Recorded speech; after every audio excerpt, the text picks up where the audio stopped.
Johnny Dollar. Tell me, old boy, how's the weather? Cold, wet, and miserable, and who are you? Charlie Warren, Johnny, out here in warm, sunny Southern California. Oh, you lucky dog. Don't I know it. I spent too many long, cold winters at the home office there in Hartford not to know it. You're still with Worldwide Mutual? Sure am. Always will be, I guess, unless they try to move me out of this Los Angeles office. Boy, when I think how you must be suffering back there in New England with all that cold and snow and sleet. Okay, Charlie, don't rub it in. We can't all be as lucky as you are, and just think of all the beauty you're missing. Yeah? Like what? The clean, crisp, invigorating air, the sparkle of the sun on sleet-covered branches, the sound of sleigh bells, rolling fields drifted high with pure white snow. And all that mud and slush you have to plow through there in town, and don't tell me otherwise. Okay, you've made your point. I'm feeling even worse than I did before you called. Now, what's on your mind? Any good reason why you shouldn't be out here enjoying the sunshine, the warm breezes, the smell of orange blossoms, the palm trees, and beautiful broads dodging around in bikinis, and all the other delights of this subtropical paradise, and I want a badge from the Chamber of Commerce? Yes. What? Money. Well, now, that's no problem. Oh, it isn't. Well, why should it be? When the company's going to pay the freight. Provided, of course, you keep that crazy expense account within reasonable bounds, but just once in your life. Oh, Charlie, you touched me to the quick. Have I ever done otherwise? Oh, no. I mean, except for an occasional nickel or dime here and there. Or an occasional C-note now and then. Well, after all, Charlie. Well, seriously, Johnny, I need you. I need your help. Are you free to fly out here? I don't know why not. Okay, now, according to my watch, it's a little after 4 p.m. And according to the clocks here in the wilds of Connecticut, it's a little after 7. Huh? Oh, yeah, that's right. Now, look, suppose I take a prop job that'll give me time for a little sleep along the way, and I'll see you first thing in the morning. Okay? I'll meet you at the airport. Okay.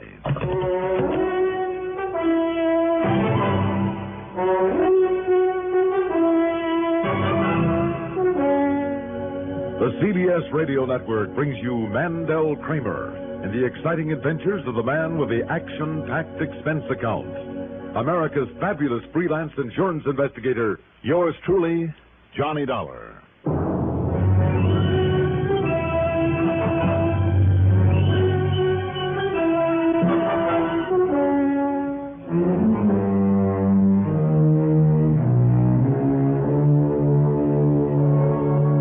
Account submitted by Special Investigator Johnny Dollar to Worldwide Mutual Insurance Company, Los Angeles office.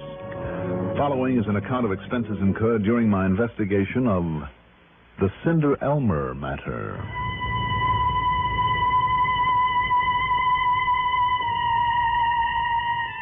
Expense account item 1, $176.40, taxi to Bradley Field and a plane ticket. It was close to midnight by the time I could get a flight out of Hartford. I don't know why so many people have to travel this time of the year. And it was nearly 3 by the time my plane in New York took off and headed west. All my plans to sleep along the way went to pot. Not only because of the several stops we had to make, but because of the cute little brunette who occupied the seat next to mine. A real charmer on her way to L.A. for a winter vacation, and did I have any ideas for how she might enjoy herself out there on the coast? Did I have ideas?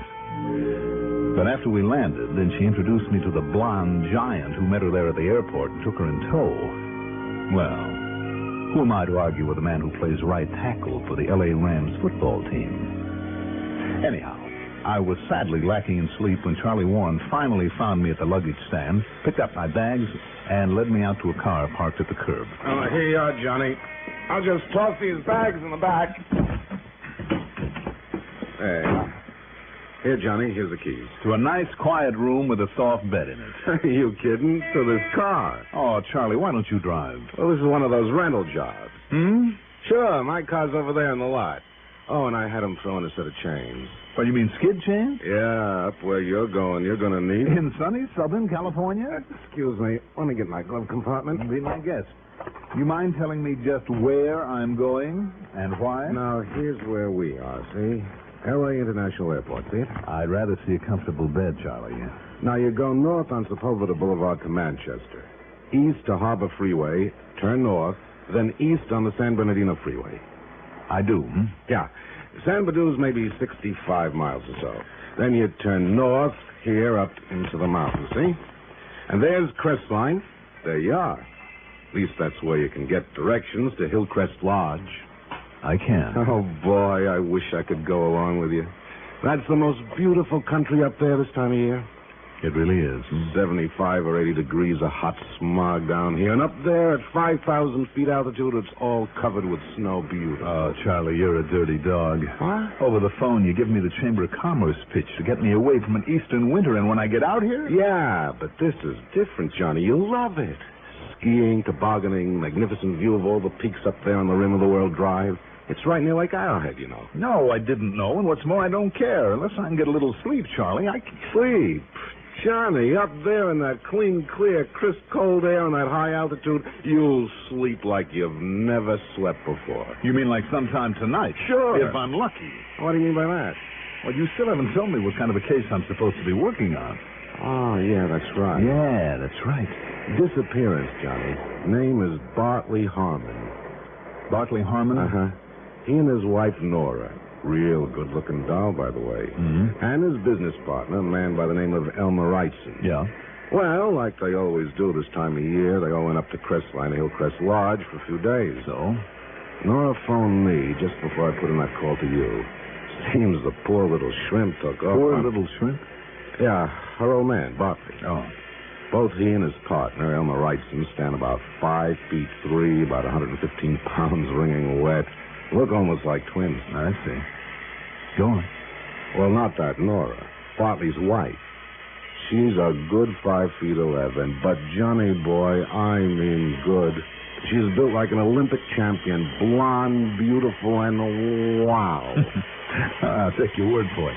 Now, what happened to Bartley Harmon? Well, he took off for a tramp in the snow, and he suddenly and completely disappeared. Oh? Sheriff's Department put out an APB in the whole area, but nobody's seen hide nor hair of him. Go on. And, Johnny, that San Badu Sheriff's Department, well, they know their way around out in that country. If they haven't been able to find him, Bartley Harmon is really lost.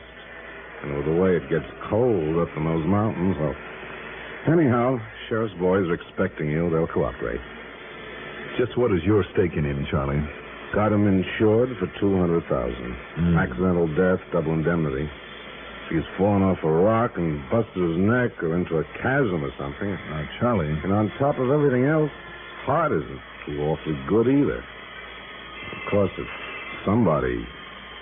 Well, you know what I mean. No, I'm not sure I do. Does Bartley Harmon have a lot of enemies? Not that I know of. For that matter, I don't think he has any real friends either. Tell me, who would benefit by his death? Well, of course, the business will all go to his partner, Elmer Wrightson. Mm-hmm. How do they get along? Only because they have to, I guess. Keep the business going. I see. And the insurance goes to his wife? All goes to Nora. And how do they get along? Well, she's a beautiful dame. He has a lot of money, and, well, she's a lot younger than he is, you know. No, I didn't know. Now, wait a minute, Johnny. Somebody did murder him. Well, you mean... You think that maybe one of them? Charlie, I think I better get on up to Crestline.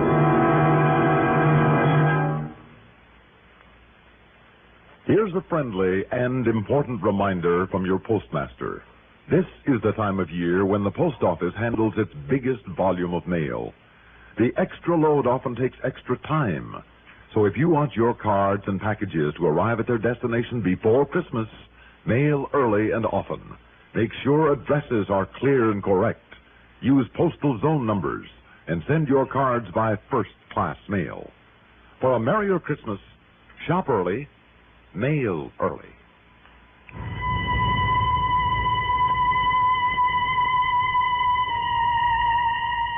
That long, hot drive through the valley to San Bernardino. San Bernardino, as the natives call it, almost did me in. I really felt the lack of sleep.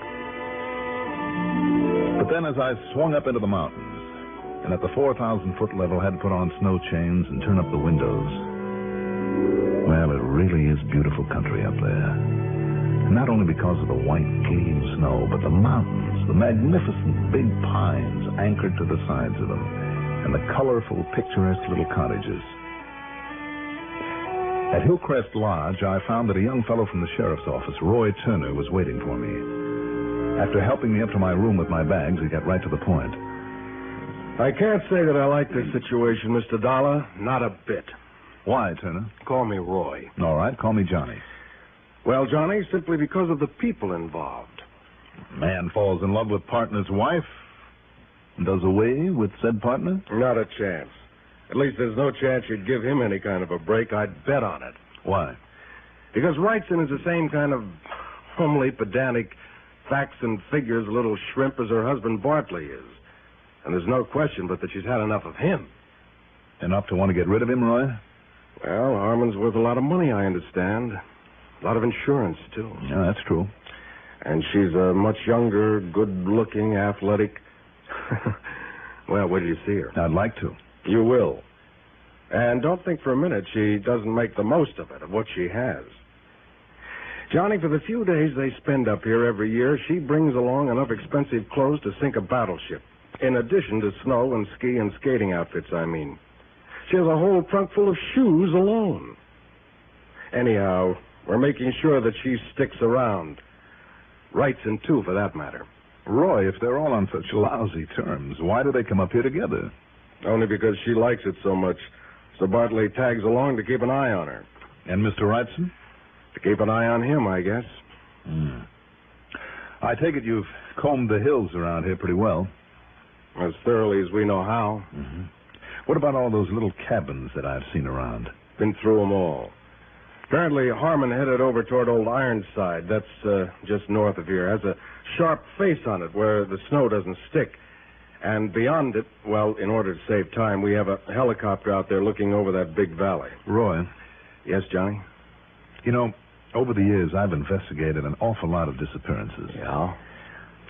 And you would be surprised at how many people disappear deliberately, just to get away from things once and for all. But leave behind that beautiful wife he's so jealous of? And his share of a prosperous business? It is a possibility, though, isn't it? Well... Oh, that may be for me. I told the operator I'd be here. Hello? Yeah. Yeah. Where? Okay. Leave it there. Have him go back and pick me up at the port. As I started to say, it is possible, Roy. Not anymore, Johnny. Oh? The copter just found Bartley Harmon out there beyond Old Ironside. Or rather, they found his body. We got to the airport on the edge of San Bernardino in less than 20 minutes. The copter was already there and waiting for us. We piled in, took off, and headed back to Crestline, then past it, then circled the cold gray peak that was called Old Ironside. Beyond it was a long, narrow valley, edged on both sides by a heavy growth of timber, and 100 yards or so from the tree line, out in the open, there on the cold, dry snow, lay the body of Bartley Harmon. I don't see any mark where you landed this crate, Steve. I didn't try to land, sir. Just took her down low enough to make a positive ID, then got on the horn and reported in. They told me to run back to Purdue and pick you up, sir. Looks to me as though you may have got down there too close. What, sir? I mean, this chopper apparently blew a lot of snow on top of it. Hope it didn't cover any clues. Sorry, sir. Clues, Roy? Now find a spot to land us up there ahead of it. Right, sir.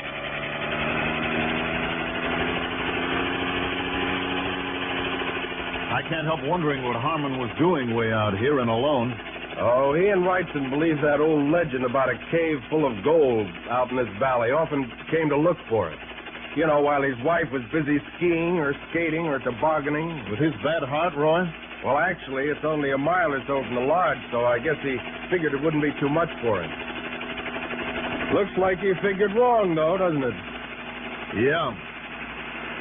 Kind of knocks my theories into a cocked hat, too.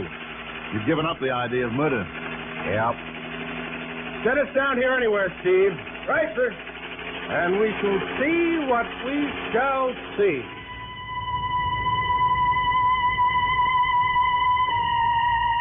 What we saw down there was more than we'd bargained for. The body was that of Bartley Harmon, all right, and there wasn't a mark on it. It looked as though the old boy, overextending himself at that high altitude, had simply had his heart give out on him.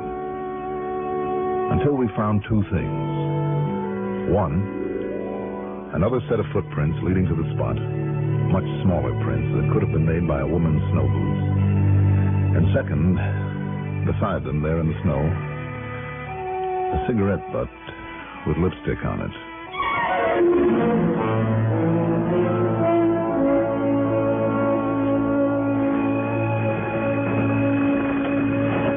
Looks to me, Johnny, like this settles it, in spite of her alibi. Nora Harmon. Alibi, Roy? That she was over in Arrowhead Village shopping when he took his little walk out here. Anybody try to check up on it? Yeah, but nothing really definite either way. Well, then that doesn't prove that she did this, Roy, that she or anybody else did anything. You mean because of no marks on the body? That's right. And, Roy, there's something about this whole setup that... I don't know. I don't know. Let's face it, Johnny. Why'd she say she was in Arrowhead when she was really out here with him? Well, was she? And who else had such a motive? Did Elmer Wrightson have an alibi, too? Asleep in his room all that afternoon? And no reason to doubt him. I wonder. But Johnny, the footprints. And more important, this cigarette butt with a lipstick. If a lab test shows it to be the same kind that she uses... Steve. Yes, sir?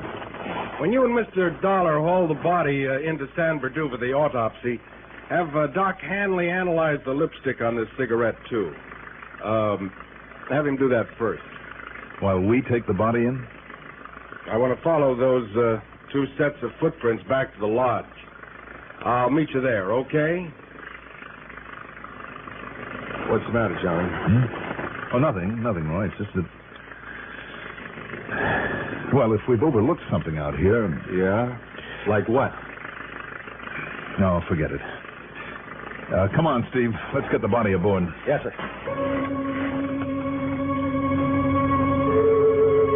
Doc Hanley told me that the lipstick was quite unusual. While he went ahead with the autopsy, I had Steve drive me up to the lodge. A $5 tip to a light-fingered bellboy got me one of Nora Harmon's lipsticks out of her room. When I got back and showed it to Hanley, he was certain it was the same as that on the cigarette. As for the result of his autopsy... Beaten to death, Mr. Dollar. Without a single mark on him? There were several intestinal and mesentery perforations, blood in the peritoneal cavity. So? You saw no external bruises because death occurred so quickly, the blood stopped circulating immediately. And without circulation, there can be no hemorrhage into the tissues. Little-known fact, my boy. I see. So it looks then as though Roy may have been right in spite of this hunch of mine. Hunch? In this modern day and age, don't be ridiculous, my boy. Look at the facts. She not only had the motive, but if I understand correctly, is physically capable of such an action. And with the cigarette butt as proof that she was out there with him, yeah, I'll phone Roy Turner at the lodge and tell him to charge her with murder. I wonder, though. Wonder? Why? What's there to wonder about? Well, Doc, unless she is pretty stupid. Well, I'm certain from what I've heard about her that she isn't. Far from it. Then why leave such obvious, incriminating tracks? Both the footprints and the cigarette. My boy, even the cleverest of criminals sometimes overlook little things like that. Little things? Doc, this is more like leaving a couple of neon signs. I'd better get back to the lodge. To assist Roy with the arrest? Maybe to keep him from arresting the wrong person.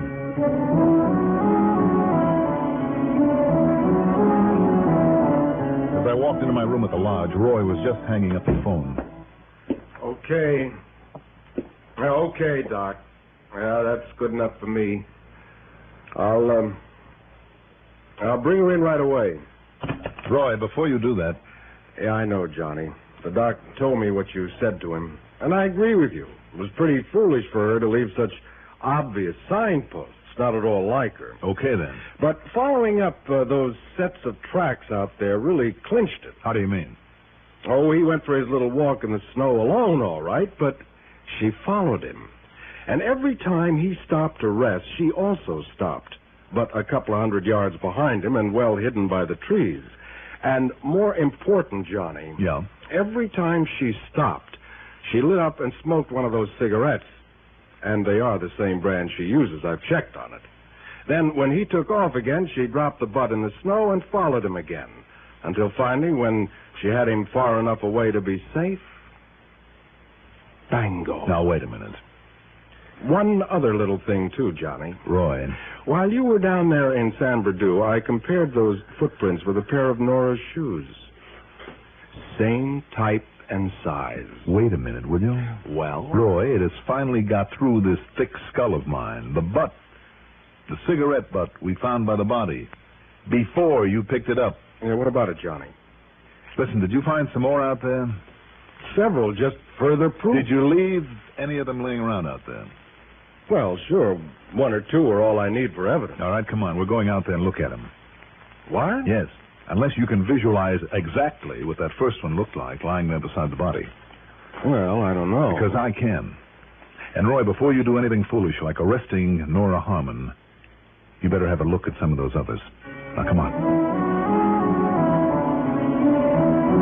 The first place she stopped is just ahead. Good. Glad it hasn't snowed for a while. But I still think this is a kind of silly waste of time, Johnny. And I tell you that both of us ought to be shot for not having been more observant. You still haven't told me what this miraculous inspiration is that... Oh, here we are. And you see?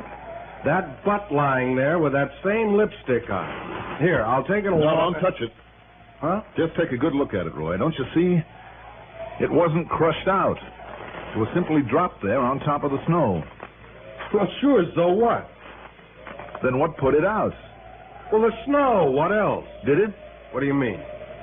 If that cigarette was still burning when it was dropped here on the snow, don't you see, Roy? Don't you see? It would have melted some of the snow while it was going out.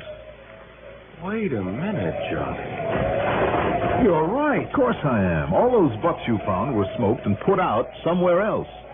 No doubt by Nora Harmon because of the lipstick. Then somebody else carefully picked them up and saved them. And for only one reason, Roy, to plant them out here beside these footprints. Wrightson? Right. Elmer Wrightson, the only other person with a motive. But the footprints from her shoes. Didn't you say that she's a big girl? And that Elmer is a little shrimp? Yeah. And if he wears a snow boot like hers, we've got him. But if he doesn't, Johnny? Did you also say that she has a whole trunk full with her? Yeah. Well, wouldn't she have at least a couple of pairs of snow boots? Sure, I've seen them myself. Any reason, then, why he couldn't have borrowed a pair of hers and then put them back? Yeah, but if he didn't, Johnny... Well, let's try it, Roy. Let's try the Cinderella bit on him, Only it'll be, Cinder Elmer. We'll make him put on a pair of her snow boots, and if they fit... Well, are you game to try it? Nothing to lose, Johnny. Let's go. Her snow boots fit him all right. And little old Cinder Elmer, the dumb jerk should have known better. He should have made us come up with some really concrete evidence. But luckily for us, Elmer just broke down and confessed to the whole bit. So, once again, it's up to the courts. Expense account total, including the trip home, $377.80. Yours truly, Johnny Dollar.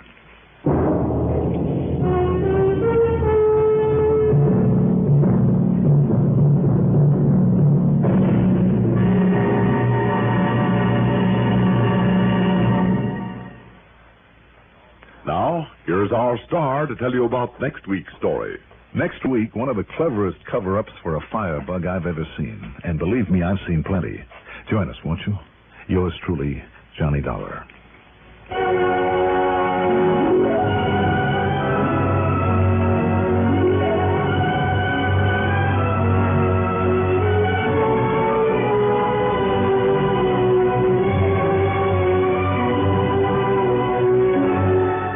Yours truly, Johnny Dollar, is written by Jack Johnstone, produced and directed by Bruno Zerato Jr., music supervision by Ethel Huber.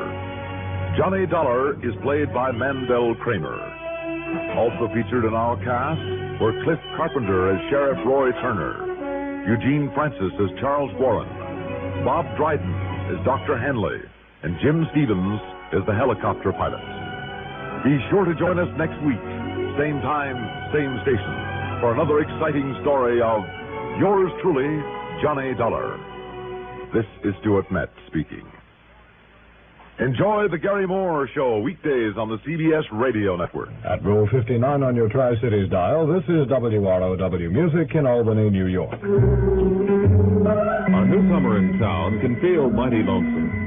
Welcome Wagon hostesses make these newcomers feel wanted when they make their cordial Welcome Wagon visits. Their baskets contain useful gifts from civic-minded businessmen, invitations to participate in varied social and volunteer activities of the many civic agencies in the community.